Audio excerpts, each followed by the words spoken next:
नमस्ते दोस्तों, बहुत बहुत स्वागत है आपका मेरे चैनल इजी लाइव विद शिखा में। तिल चौथ, सकट चौथ, संकट हरा चौथ या तिलकुटा चौथ की आप सभी को बहुत बहुत शुभकामनाएं।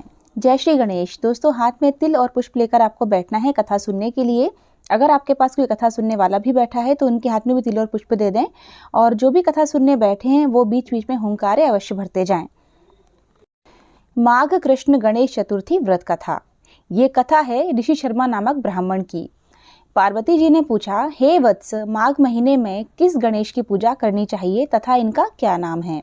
उस दिन पूजन में किस वस्तु का नैवेद्य अर्पित करना चाहिए और क्या आहार ग्रहण करना चाहिए? इसे आप सविस्तार बतलाने की कृपा करें। गणेश जी ने कहा, हे माता, माघ में भालचंद्र नामक गणेश जी की पूजा करनी चाहिए। इनका पूजन षोडशोपचार विधि से करना चाहिए। हे माता, इस दिन तिल के 10 लड्डू बना लें, 5 लड्डू देवता को चढ़ावें और शेष 5 ब्राह्मण को दान दे देवें। ब्राह्मण की पूजा भक्ति पूर्वक करके उन्हें दक्षिणा देने के बाद उन 5 लड्डुओं को उन्हें प्रदान कर दें। हे देवी, तिल के 10 लड्डुओं का स्वयं आहार करें। इस संबंध में मैं आपको राजा हरिश्चंद्र का वृत्तांत सुनाता हूँ। सतयुग में हरिश्चंद्र नामक एक प्रतापी राजा हुए। वे क्षात्र धर्म में पटु, सरल स्वभाव, सत्यनिष्ठ और विद्वान ब्राह्मणों के पूजक थे। हे देवी, उनके शासन काल में अधर्म नाम की कोई वस्तु नहीं थी। उनके राज्य में कोई अपाहिज, दरिद्र या दुखी नहीं था। सभी लोग आदि व्याधि से रहित एवं दीर्घायु होते थे। उन्हीं के राज्य में एक ऋषि शर्मा नामक तपस्वी ब्राह्मण रहते थे। एक पुत्र की प्राप्ति होने के बाद ही वे स्वर्गवासी हुए। पुत्र का भरण पोषण उनकी पत्नी करने लगी। वह विधवा ब्राह्मणी भिक्षाटन के द्वारा अपना और अपने पुत्र का भरण पोषण करती थी, पालन पोषण करती थी। उस ब्राह्मणी ने माघ मास की संकटा चतुर्थी का व्रत किया। वह पतिव्रता ब्राह्मणी गोबर से गणेश जी की प्रतिमा बनाकर सदैव पूजन किया करती थी। हे पार्वती, भिक्षाटन के द्वारा ही उसने पूर्वोक्त रीति से तिल के 10 लड्डू बनाए। इसी बीच उसका पुत्र गणेश जी की मूर्ति अपने गले में बांधकर स्वेच्छा से खेलने के लिए बाहर चला गया। तब एक नर पिशाच कुम्हार ने उस बालक को जबरन पकड़कर अपने आवा में छोड़कर मिट्टी के बर्तनों को पकाने के लिए उसमें आग लगा दी। इधर उसकी माता अपने बच्चे को ढूंढने लगी। उसे ना पाकर वह बड़ी व्याकुल हुई।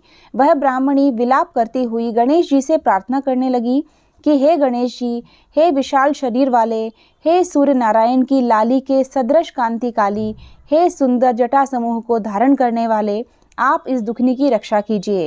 हे गजानन, हे चार भुजाधारी, हे मस्तक में चंद्रमा को धारण करने वाले, हे विनायक, हे अनाथों के नाथ, हे वरदायक, मैं पुत्र वियोग में व्यथित हूँ, आप मेरी रक्षा कीजिए। वह ब्राह्मणी इसी प्रकार आधी रात तक विलाप करती रही। प्रातः काल होने पर कुम्हार अपने पके हुए बर्तनों को देखने के लिए आया। तब उसने आवा खुल के देखा। तब उसने जांघ भर पानी जमा हुआ पाया, और इससे भी अधिक आश्चर्य उसे तब हुआ कि उसमें बैठे हुए एक खेलते हुए बालक को देखा। ऐसी अद्भुत घटना देखकर वह भयवश कांपने लगा और इस बात की सूचना उसने राज दरबार में दी। उसने राज्यसभा में अपने कुकृत्य का वर्णन किया। कुम्हार ने कहा, महाबाहु, हे प्रज्वलित अग्नि के समान तेजवान, हे महाराज हरिश्चंद्र, मैं अपने दुष्कर्म के लिए वध योग्य हूँ। उसने आगे कहा, हे महाराज, कन्या के विवाह के लिए मैंने कई बार मिट्टी के बर्तन पकाने के लिए आंवा लगाया, परंतु मेरे बर्तन कभी भी नहीं पके और सदैव कच्चे ही रह गए। तब मैंने भयभीत होकर एक तांत्रिक से इसका कारण पूछा। उसने कहा कि चुपचाप किसी लड़के की तुम बलि चढ़ा दो, तुम्हारा आंवा पक जाएगा। मैंने सोचा कि किसके बालक की बलि दूं? जिसके बालक की बलि दूंगा वह मुझे क्यों कर जीवित छोड़ेगा? इसी भय से हे महाराज, मैंने दृढ़ निश्चय किया कि विधवा ब्राह्मणी के इस बालक को बैठाकर आग लगा दूंगा। मैंने अपनी पत्नी से परामर्श किया कि ऋषि शर्मा ब्राह्मण मृत हो गए हैं। उनकी विधवा पत्नी भीख मांगकर अपना गुजारा करती है। अरे, वह लड़के को लेकर क्या करेगी? मैं यदि उसके पुत्र की बलि दे दूं तो मेरे बर्तन पक जाएंगे। मैं इस जघन्य कर्म को करके रात में निश्चिंत होकर सो गया। प्रातः जब मैंने आंवा खोलकर देखा तो क्या देखता हूँ कि उस लड़के को मैं जिस स्थिति में बैठाकर गया था वह उसी तरह निर्भय भाव से बैठा है और उसमें जांघ भर पानी भरा हुआ है। इस भयावह दृश्य से मैं कांप उठा और इसकी सूचना देने आपके पास आया हूँ। कुम्हार की बात सुनकर राजा बहुत ही विस्मित हुए और उस लड़के को देखने के लिए आए। बालक को प्रसन्नतापूर्वक खेलते देखकर मंत्री से राजा ने कहा कि यह क्या बात है, यह किसका लड़का है? इस बात का पता लगाओ। इस आंवे में जांग भर जल कहाँ से आया? इसमें कमल के फूल कहाँ से खिल गए? इस दरिद्र कुम्हार के आंवे में वैदूर्य मणि के समान हरी हरी धूप कहाँ से उगाई? बालक को न तो आग की जलन हुई और न ही इसे भूख प्यास लगी। यह आंवे में वैसा ही खेल रहा है मानो अपने घर में खेल रहा हो। राजा इस तरह की बात कह ही रहे थे कि वह ब्राह्मणी वहां बिलखती हुई आ पहुंची। वह कुम्हार को कोसने लगी। जिस प्रकार गाय अपने बछड़े को देखकर रंभाती है, ठीक वही अवस्था उस ब्राह्मणी की थी। वह बालक को गोद में लेकर प्यार करने लगी और कांपती हुई राजा के सामने बैठ गई। राजा हरिश्चंद्र ने पूछा, हे ब्राह्मणी, इस बालक के न जलने का क्या कारण है? क्या तू कोई जादू जानती है अथवा तूने कोई धर्माचरण किया है जिसके कारण बच्चे को आंच तक न आई? राजा की बात सुनकर ब्राह्मणी ने कहा, हे महाराज, मैं कोई जादू नहीं जानती और ना कोई धर्माचरण, तपस्या, योग, दान आदि की प्रक्रिया ही जानती हूँ। हे राजन, मैं तो संकट नाशक गणेश चतुर्थी का व्रत करती हूँ। उसी व्रत के प्रभाव से मेरा पुत्र जीता जागता बच गया।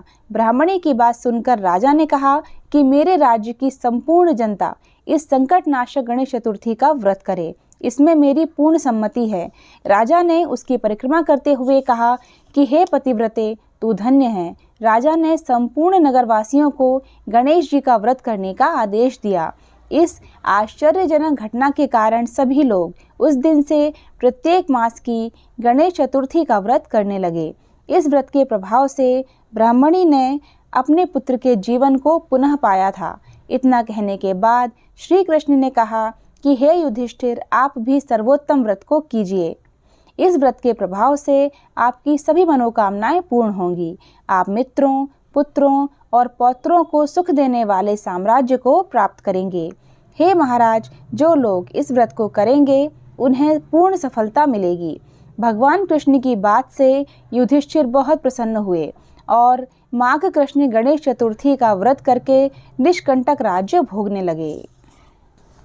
दोस्तों, कथा यहीं समाप्त होती है। अब सुनिए बुढ़िया माई और गणेश जी की कहानी। एक बुढ़िया थी। वह बहुत ही गरीब और दृष्टिहीन थी। उसके एक बेटा और बहू थे। वह बुढ़िया सदैव गणेश जी की पूजा किया करती थी।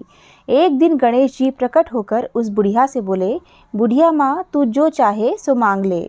बुढ़िया बोली, मुझे तो मांगना नहीं आता, कैसे और क्या मांगूं? तब गणेश जी बोले, अपने बहू बेटे से पूछकर मांग ले। तब बुढ़िया ने अपने बेटे से कहा, गणेश जी कहते हैं तू कुछ मांग ले, पर बता मैं क्या मांगूं? पुत्र ने कहा, माँ तू धन मांग ले। बहू से पूछा तो बहू ने कहा, नाती मांग ले। तब बुढ़िया ने सोचा कि ये तो अपने अपने मतलब की बात कह रहे हैं, अतः उस बुढ़िया ने पड़ोसिनों से पूछा तो उन्होंने कहा, बुढ़िया तू तो थोड़े दिन जिएगी, क्यों तू धन मांगे और क्यों नाती मांगे? तू तो अपनी आंखों की रोशनी मांग ले, जिससे तेरी जिंदगी आराम से कट जाए। इस पर बुढ़िया बोली, यदि आप प्रसन्न हैं तो मुझे 9 करोड़ की माया दें, निरोगी काया दें, अमर सुहाग दें, आँखों की रोशनी दें, नाती दें, पोता दें और सब परिवार को सुख दें और अंत में मोक्ष दें। यह सुनकर तब गणेश जी बोले, बुढ़िया माँ, तुमने तो हमें ठग लिया। फिर भी जो तूने मांगा है वचन के अनुसार सब तुझे मिलेगा। और यह कहकर गणेश जी अंतर्ध्यान हो गए। उधर बुढ़िया माँ ने जो कुछ मांगा वह सब कुछ मिल गया। हे गणेश जी महाराज, जैसे तुमने उस बुढ़िया माँ को सब कुछ दिया वैसे ही सबको देना। तिल चौथ से संबंधित और भी वीडियोस आपको मेरे चैनल पर मिल जाएंगे। दोस्तों, चैनल को सब्सक्राइब ज़रूर कर लीजिएगा और वीडियो अगर पसंद आया है तो कमेंट बॉक्स में जय श्री गणेश ज़रूर लिखिएगा और वीडियो को लाइक शेयर करना ना भूलिएगा।